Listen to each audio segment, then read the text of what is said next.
Bom dia, graça e paz em Cristo Jesus, vitória sempre. Emuná, tenha fé, pois Deus é bom em todo tempo Deus é bom. Feliz domingo, seja bem-vindo ao nosso culto dominical, onde nós vamos estar glorificando, louvando a Deus. Se você tiver condições de preparar agora, nesse momento, a ceia do Senhor, pão e suco de uva. Hoje é o primeiro domingo do mês de fevereiro e nós queremos celebrar a ceia do Senhor.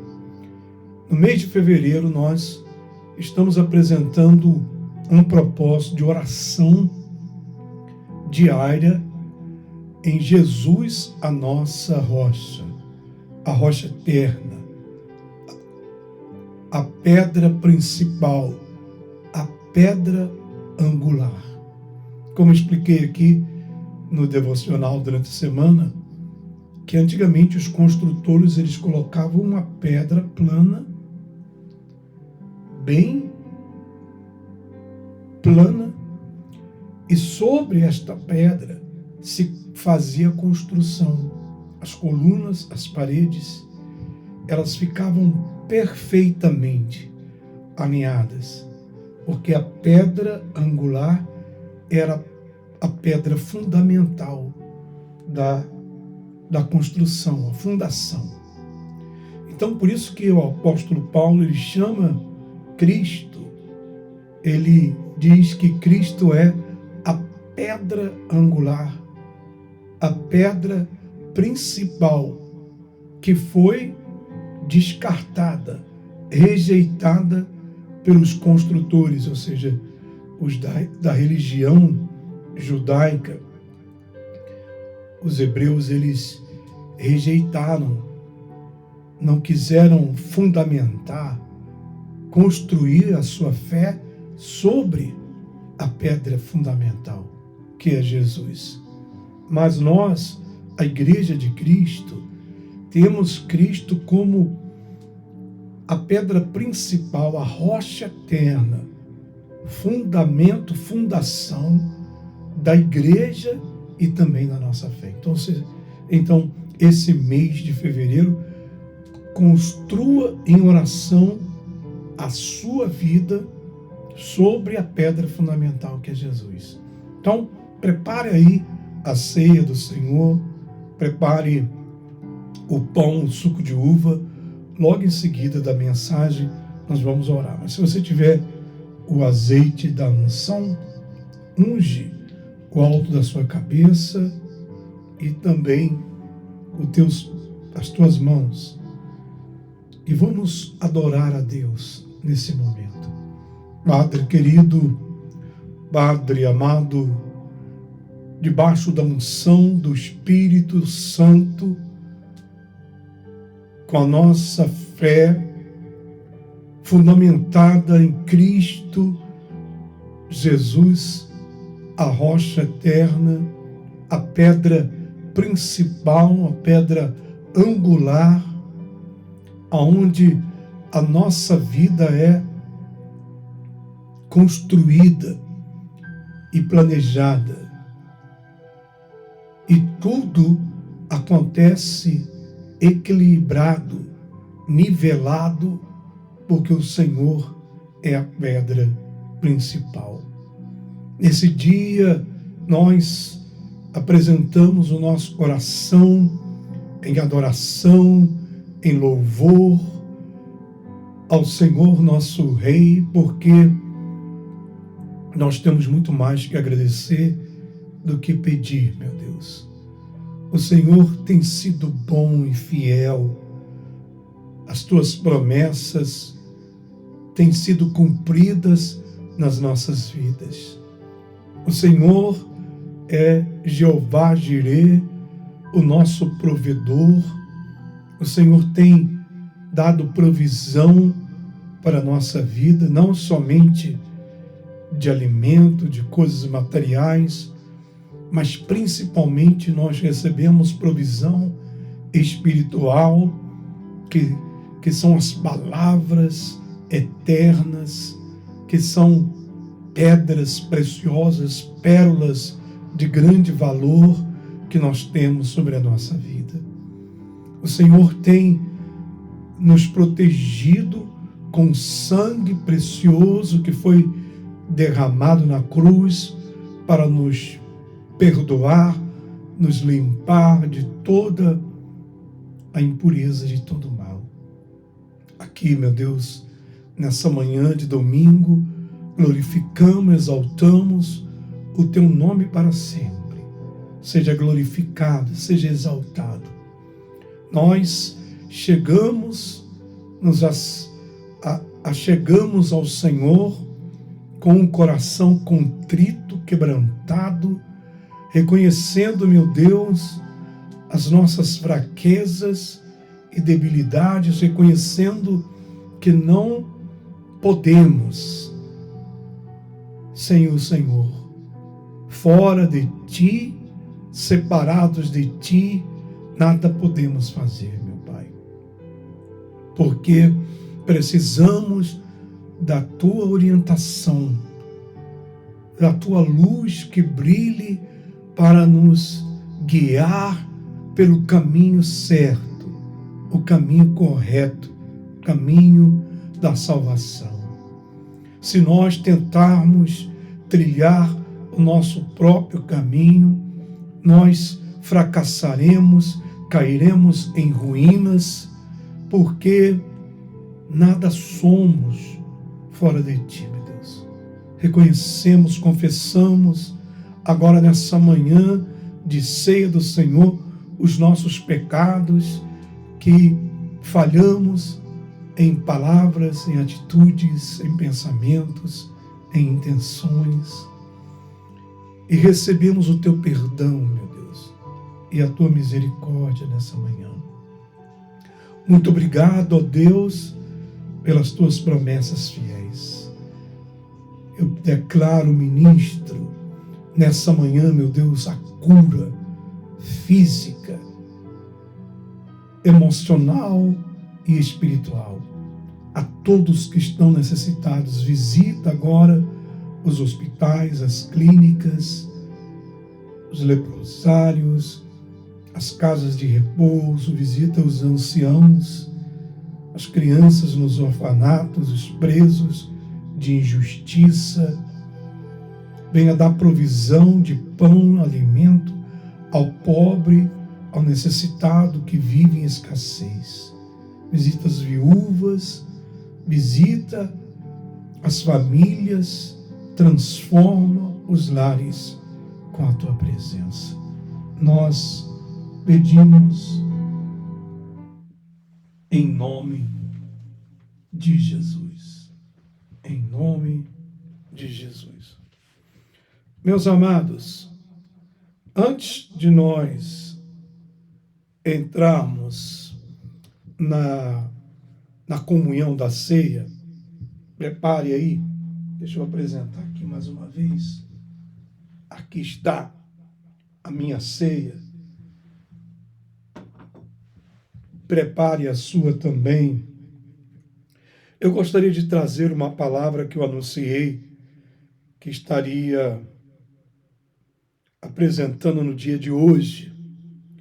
A diferença entre o justo e os ímpios. Existe uma diferença. Gostaria que você abrisse a Bíblia no livro de Malaquias, capítulo 3, versículo 13 em adiante. 2024 é o ano da nossa esperança. E o mês de fevereiro é o mês de Jesus, a nossa rocha. Todos os dias, faça o seu devocional, ore e busque em Jesus a rocha. Malaquias 3:13. A diferença entre os justos e os ímpios. O justo se deleita na lei do Senhor, e medita nela de dia e de noite, enquanto os ímpios seguem os conselhos de outras pessoas, ímpias também, que zombam, que descartam, desprezam os mandamentos de Deus. Então vamos ler Malaquias 3,13. Suas palavras foram duras contra mim, diz o Senhor. Mas vocês dizem, como falamos contra vós? Vocês disseram, é em vão servir a Deus. Qual é o proveito de cumprirmos o seu encargo, ou de andarmos como que de luto diante do Senhor dos Exércitos? E agora chamamos bem-aventurados os arrogantes. Os malfeitores não apenas prosperam, mas colocam Deus à prova e escapam. O Senhor prestou atenção e os ouviu. E um livro de recordações, um livro de memória foi escrito diante dele, daqueles que temiam ao Senhor e estimavam o seu nome. Eles serão meus, diz o Senhor dos Exércitos, no dia em que eu reunir o meu tesouro, posse, e poupá-los-ei como um homem poupa o seu filho que o serve. Então, mais uma vez, vocês verão a diferença, a distinção entre o justo e o ímpio, entre aquele que serve a Deus e o que não serve a Deus.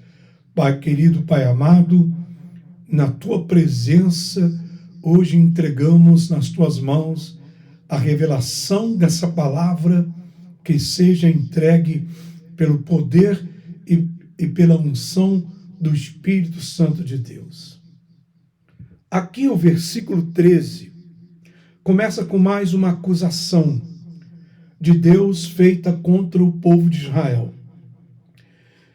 Porque o povo de Israel dizia, é em vão servir a Deus. Parece que a atitude daquele povo para com Deus se deteriorou.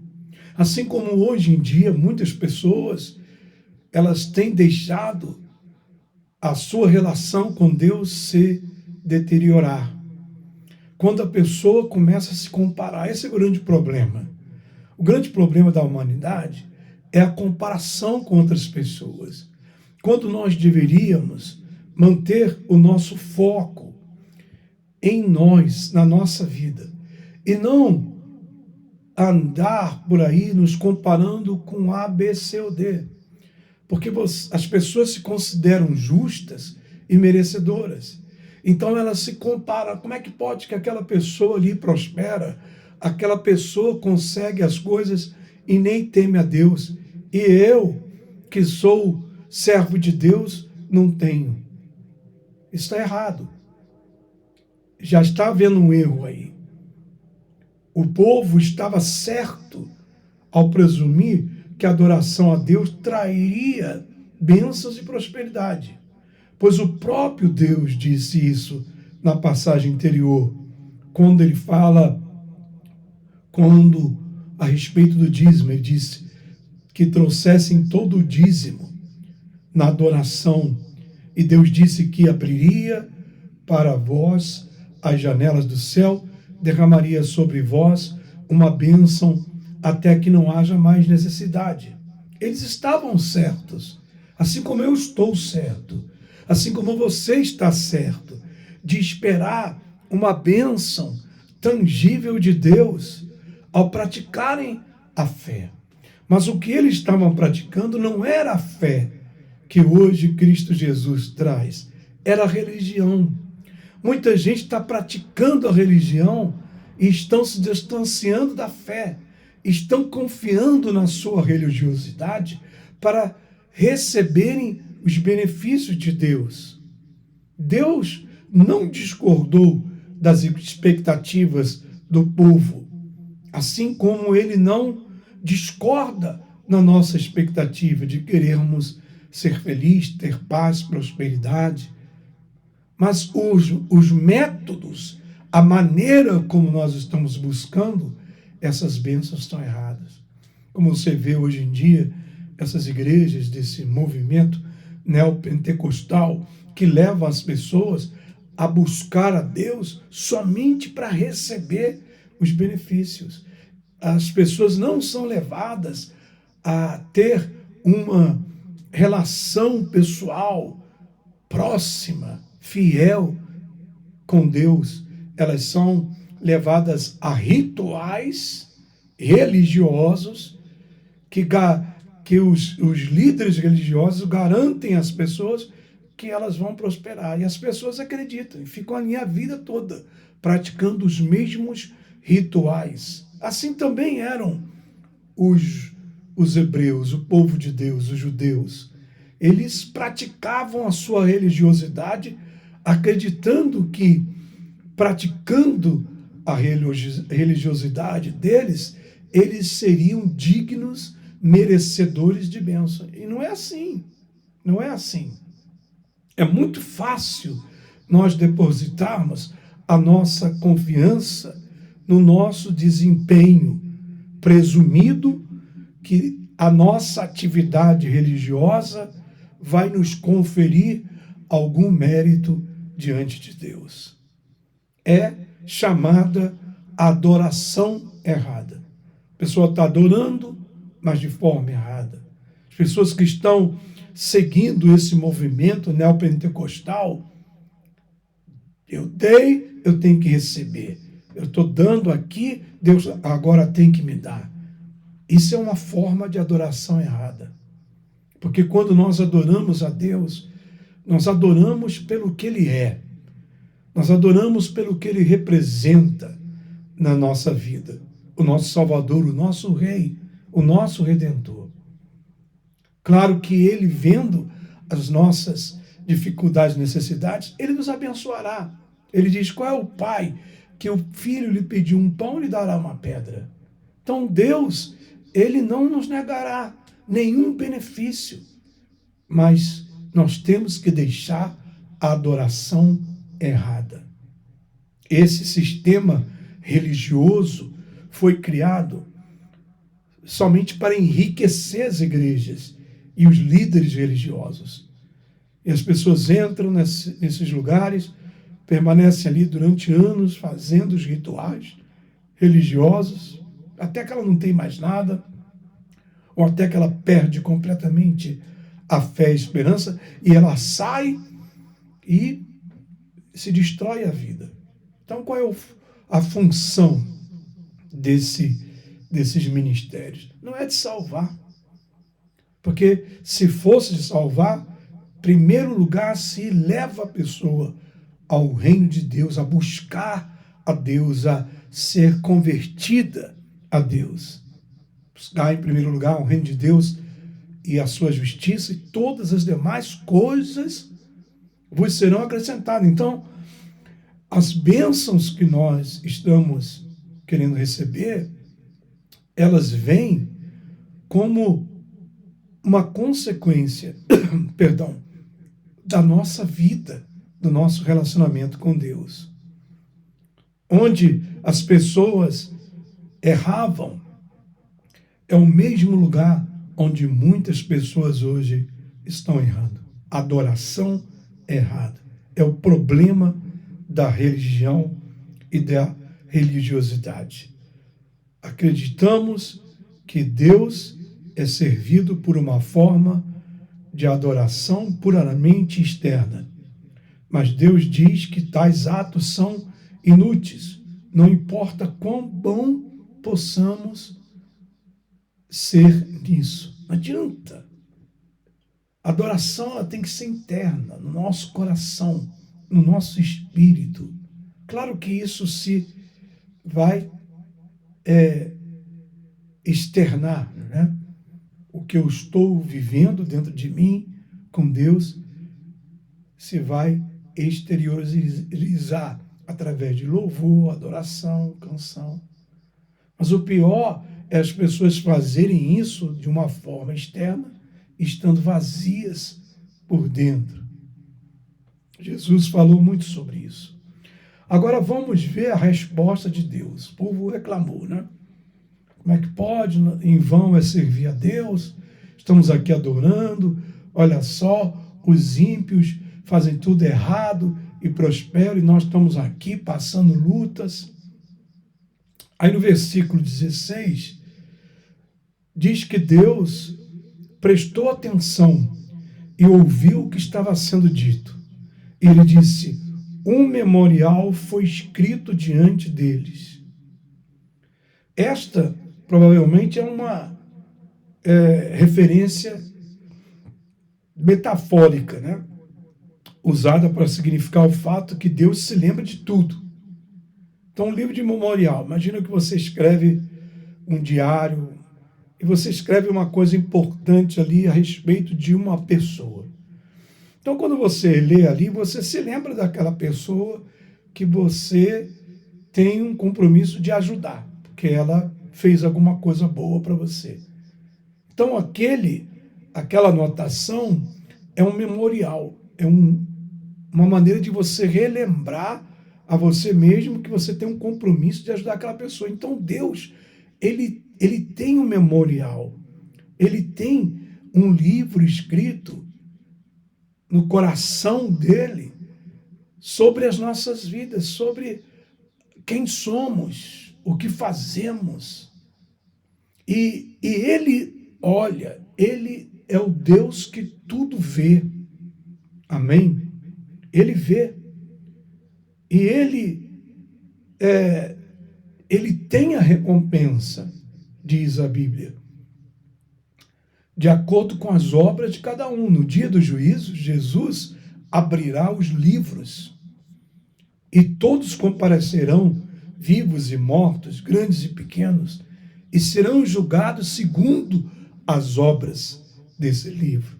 Então, sejam as más ações dos ímpios, que precisam ser punidos, ou os atos dos justos, que precisam ser recompensados, Deus já tem a recompensa de cada um, né? O próprio Senhor Jesus diz que aquele que serve ao Pai, o Pai o honrará, o Pai recompensará. E no versículo 17, Deus reivindica esses tementes a Deus como seu bem precioso. Ele nos chama de seus tesouros, que ele vai recolher os seus tesouros, que é a promessa da salvação, da vida eterna e do arrebatamento da igreja. Deus não vai permitir que o seu tesouro, o seu povo, que somos nós, a menina dos olhos de Deus, fiquemos desprezados aqui nesse mundo, né? Esse versículo 17 visualiza Deus como um rei vitorioso, coletando os despojos de uma conquista recente. O rei é dono de tudo, mas ainda assim escolhe levar certas coisas para si e valorizá-las acima de todos os outros saques. Deus diz que isso é que ele fará com aqueles que o servem.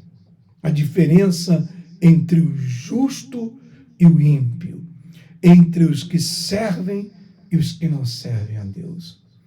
Você não precisa, nem eu precisamos, de estar lembrando a Deus que tem gente ímpia fazendo coisa errada e que supostamente está prosperando, e que tem pessoas inocentes que estão sofrendo. Deus sabe, ele tem a resposta no momento certo, na hora certa. Cada um receberá a sua recompensa. Mas se nós ficarmos com um pensamento religioso, nós vamos ver da mesma maneira errada como os hebreus ali do tempo de Malaquias, os judeus faziam. Adoração errada. Como hoje, muita gente nesse sistema religioso, dessas igrejas, estão fazendo de maneira errada. Uma razão pelo qual nem sempre conseguimos distinguir entre os justos e os ímpios é a religião, é a religiosidade. A religião confunde os limites porque permite que os ímpios pareçam justos. A religião encobre a identidade dos ímpios, envolvendo-os em atividades espirituais. Portanto, os ímpios e os justos podem parecer muito semelhantes exteriormente.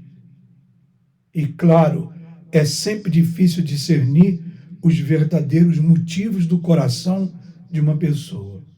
É por isso que no livro de Malaquias, o povo de Israel responde defensivamente às acusações de Deus. Porque começa ali com Deus cobrando do povo. Ele fala dos dízimos, da falta da fidelidade, que a adoração estava errada, que eles estavam louvando com os lábios, mas no coração estavam longe. E eles, ao invés de admitir o seu erro, não, eles começaram a se comparar com as outras pessoas. É assim. O ser humano é defensivo e busca se defender acusando outras pessoas, né? Não, eu errei, mas fulano errou mais que eu. Mas Deus está falando com você. Deus está falando comigo. Mas Deus é capaz de fazer exatamente isso. E Ele sabe a diferença entre os religiosos e aqueles que realmente abraçam o Evangelho. Os religiosos vêm a Cristo para ver o que podem obter dele. Por isso que esse sistema neopentecostal leva as pessoas à religiosidade para buscar Deus com interesse de receber alguma coisa. Isso é ser religioso. Adoração é o contrário. Ele fala sobre isso no versículo 14, que ele usa a palavra lucro, predominantemente uma palavra negativa usada para significar ganho egoísta. Eu não posso buscar Deus só para ter ganhos. Então, estou visando lucros. Isso não é fé. Isso não é relacionamento com Deus. Tenho duas passagens aqui que eu gostaria de compartilhar com você. A primeira está no livro de Salmos, capítulo 37, versículo 16, que fala sobre isso. Diferença entre o justo e o ímpio. Melhor é o pouco que o justo tem do que a abundância de muitos ímpios. Olha que palavra profunda dos Salmos. Melhor é o pouco que o justo tem, porque é honesto, é verdadeiro, é bênção, do que a abundância dos ímpios, que muitas vezes vem do mal e é do mal. Provérbios, capítulo 28, versículo 6 diz assim: melhor é o pobre que anda na sua integridade do que o rico que é tortuoso nos seus caminhos. Melhor é o pobre que anda na sua integridade do que o rico que é tortuoso nos seus caminhos. A diferença entre a religião e o Evangelho é que no Evangelho vamos a Cristo para ver o que já nos foi dado nele. Eu não preciso chegar a Jesus para ver o que eu vou receber ou o que eu quero receber, porque Jesus já me deu na cruz seu perdão, a misericórdia, a compaixão, a esperança de vida eterna e salvação. Ele resolveu o maior problema do homem, que é o pecado e a morte. Ele nos livrou do pecado e eliminou a morte. Então, se Jesus foi capaz de resolver os dois maiores problemas do ser humano e da humanidade, como ele não vai resolver o resto? A religião leva a pessoa a uma análise de custo-benefício, né? Não é assim quando você vai fazer um projeto de lançar algum produto, alguma coisa, você faz uma análise de custo e benefício. Quanto me vai custar e quanto que eu vou ganhar? É isso que muita gente está fazendo, pensando que isso é fé. Isso não é fé. Isso é religiosidade. A pessoa vai a Deus, vendo quanto que vai lhe custar a ela estar ali com Deus e quanto ela vai se beneficiar. Por isso que muita gente se decepciona e se afastam das coisas de Deus, porque foi apresentado a essas pessoas um falso evangelho.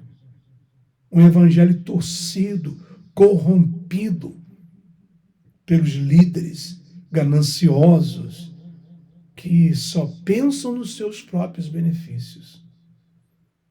Não, meu irmão, meu amado, meu querido, hoje eu venho apresentando o evangelho de Cristo, que é aquele que leva você a ver o que Cristo já fez por você.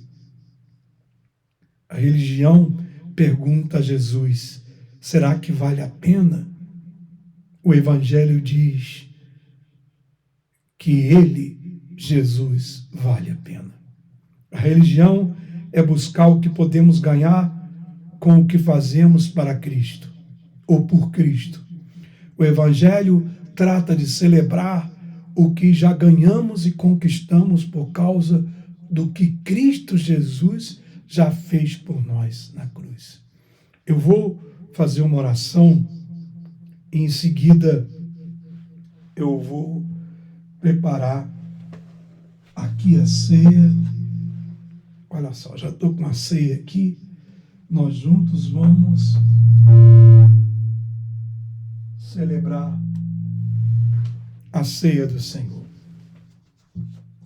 Que Deus, Ele possa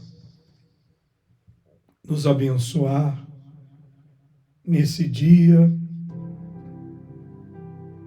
nessa manhã, com os seus olhos fechados.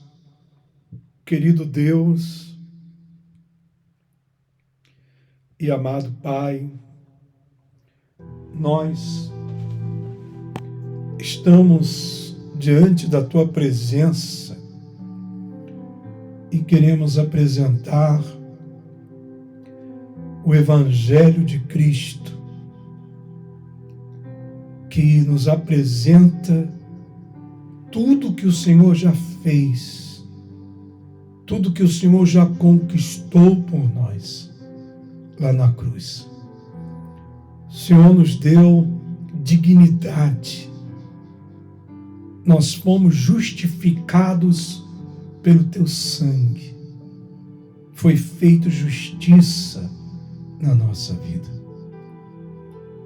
Nós que éramos vistos como ímpios, pecadores, separados de Deus, fomos lavados, redimidos e regenerados no sangue.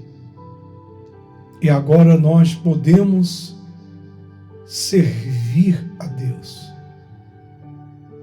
sabendo que o Senhor nos recompensará.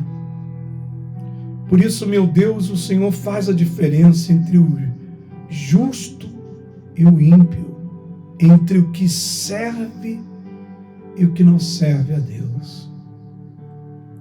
Se existe alguém que está acompanhando essa mensagem nesse dia de hoje, domingo, que infelizmente entrou para essas religiões, que não são caminhos de Deus, são religiões, porque levam as pessoas a fazer como faziam os judeus, os hebreus. Eles achavam que eram justificados por tudo que eles faziam, cumprindo a lei, cumprindo as festividades, obedecendo os mandamentos. Não era baseado em Deus, era baseado no homem. Deus viu que isso não funcionava. Por isso que Jesus veio, assim que agora nós vivemos a nossa vida baseados no que Jesus já fez. Não é baseado em nós, nas nossas obras, senão na fé. Mas muitas pessoas estão em lugares onde ela pensa que ela vai conquistar bênçãos, vitórias, prosperidade, fazendo as coisas para Deus. E na maioria das vezes, envolve dinheiro. Líderes corrompidos, materialistas, mercenários, levam a pessoa a pensar que ela dando dinheiro, coisas materiais, ela vai ser abençoada por Deus. E a pessoa fica ali a vida toda, não cresce, não prospera espiritualmente, não alcança a maturidade espiritual, fica ali, sendo envolvida. Outros lugares é só evento, igreja de evento.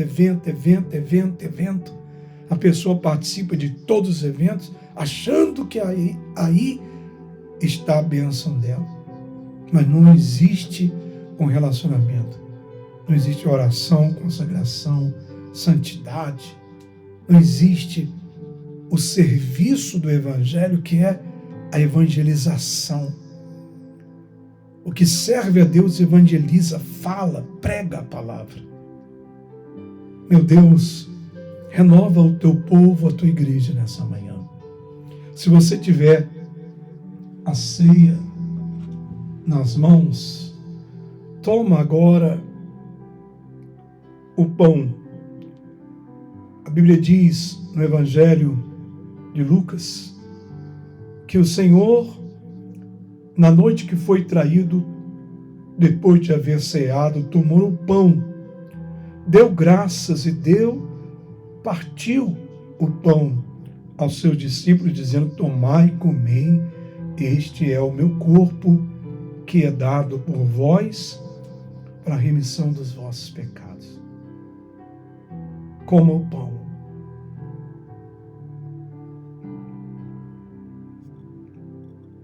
Aleluia.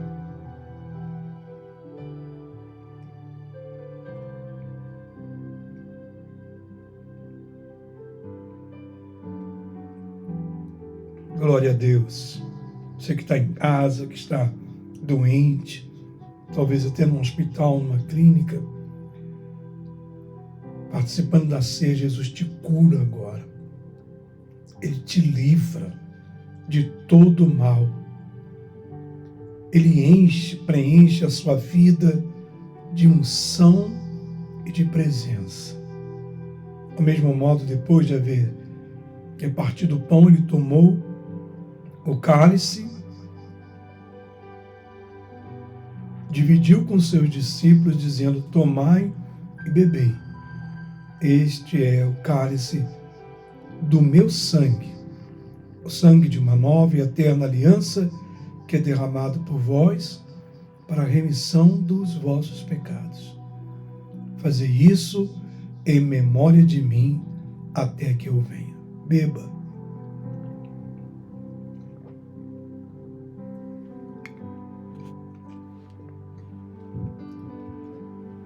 O suco da uva. Glórias a Deus. Levanta suas mãos e glorifique o Senhor. Pai querido, Pai amado, nós queremos permanecer sendo justos na Tua presença. Queremos permanecer sendo fiéis e servindo ao Senhor. Porque o Senhor diz que existe um livro de memorial, de recordo, onde as nossas obras estão sendo anotadas. E um dia o Senhor fará a diferença. Como diz o Evangelho de Mateus, no capítulo 25, que o Senhor separará as ovelhas dos bodes, o justo do perverso, os que serviram a Deus e os que não serviram. Meu amado, minha amada, entrega a tua vida a Jesus, diga: eu quero te servir, meu Pai. A partir desse dia de hoje, eu quero servir na tua obra, no teu propósito. Ainda que no momento eu não veja os benefícios que eu estou buscando, porque nós estamos buscando mais bem os benefícios materiais, né? Coisas que podemos ver, que podemos pegar. Mas existe o benefício espiritual que é muito maior, que já está na sua vida. Eu declaro, decreto. O benefício de Deus já está na sua vida. Ele já te salvou, te libertou, te perdoou. Essas outras coisas serão acrescentadas no momento certo, de acordo com a vontade de Deus. Que às vezes a pessoa está pedindo algo que não é da vontade de Deus, não agrada a Deus. Não adianta você querer insistir em algo que é errado aos olhos de Deus. Ele não vai fazer. Uma vez, numa igreja, aqui mesmo, onde eu estava, aí havia uma jovem que queria um namorado, né? E ela já era mãe solteira, já tinha cometido vários erros, mas não aprendeu. Então, ela deixou a nossa igreja e falou assim: aqui está muito bom, Deus está abençoando, a palavra é forte, o poder é forte, mas eu quero ir naquela igreja lá, que lá naquela igreja lá tem um propósito para arrumar marido. Olha só. Aí ela saiu da igreja onde nós estávamos, ela estava bem, a filha dela já era grandinha, já estava na escolinha, e ela foi para outra igreja onde tinha campanha para arrumar marido. Depois, muito tempo depois, anos passaram, eu estava pregando numa igreja americana e essa menina apareceu lá, já com a filha já quase adolescente, e dizendo que estava há anos lá naquela igreja, caiu em relacionamentos errados, foi punida pela igreja, fez um montão de propósitos, deu tudo errado. Eu falei: sabe por quê? Porque você deixou de buscar a Deus como você estava buscando certo, para ir buscar coisas que Deus nunca vai fazer dessa maneira. Ah, mas eu quero ser feliz. Eu sim, eu sei. Se você permanecesse fiel a Deus, servindo a Deus, no momento certo Deus Ele tem um plano para cada pessoa. Ele ia colocar na sua vida um rapaz, uma pessoa respeitável, que aceitasse você com a sua filha para ter uma vida com Deus, mas você não quis assim. Às vezes o que você quer não é o que Deus quer, por isso que não dá certo. E não adianta ir atrás de falsos profetas que vivem profetizando. Não, vai acontecer, eu estou determinando, vai acontecer. O profeta profetiza e não acontece nada. Inclusive, isso cai em descrédito. Lá em Deuteronômio diz que quando o profeta prometia e não cumpria, ele era desacreditado. E ninguém mais acreditava naquele profeta e ele era proibido de profetizar, porque ele era um falso profeta. E a maioria hoje em dia, posso contar nos dedos quem eu vejo realmente como profeta, como apóstolo. Todo mundo é apóstolo, mas as pessoas que são apóstolos nem sabem o que um apóstolo faz, qual a função do apóstolo na igreja. Felizmente, as coisas de Deus estão banalizadas, mas Deus está vendo tudo isso, e um dia Ele vai fazer a diferença entre o justo e o mal, entre o que serve e o que não serve a Deus. Foi um prazer estar com você aqui nessa manhã de domingo. Quero convidar você para acompanhar o nosso devocional diário todos os dias. Estamos orando o mês de fevereiro. Jesus é a minha rocha.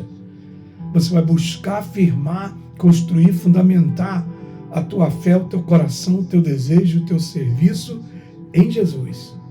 A rocha angular. A rocha angular fazia com que toda a construção estivesse nivelada. Não ficava uma parede assim inclinada, uma coluna desnivelada porque estava sobre a rocha angular. Jesus, ele vem para fazer a nossa vida ser nivelada no que é correto, no que é perfeito, no que é maravilhoso. Que glória a Deus, amém? Faz um favor para esse pastor, em seguida, compartilha essa mensagem com outras pessoas, principalmente pessoas que não podem ir na igreja. Você diz, o pastor estava celebrando a ceia, para a pessoa assistir, escutar a palavra e entrar na ceia conosco. Amém? Que o Senhor te abençoe, te guarde, faça resplandecer a luz do seu rosto sobre ti, tenha misericórdia de ti, que o Senhor sobre ti levante e resplandeça a tua face e te dê paz hoje, amanhã, para sempre. Levanta as duas mãos e repete comigo: o amor de Deus Pai, a graça e a paz do nosso Senhor e Salvador Jesus Cristo, a comunhão e as consolações do Espírito Santo nos acompanhe, nos guarde hoje, amanhã e para sempre. Um beijo para todos, um grande abraço. No domingo que vem, eu separei aqui uma palavra que eu vou estar entregando à igreja no domingo que vem. Eu vou estar falando sobre a vitória do justo. O justo tem vitória. Eu vou falar sobre isso domingo que vem. Um abraço, graça e paz.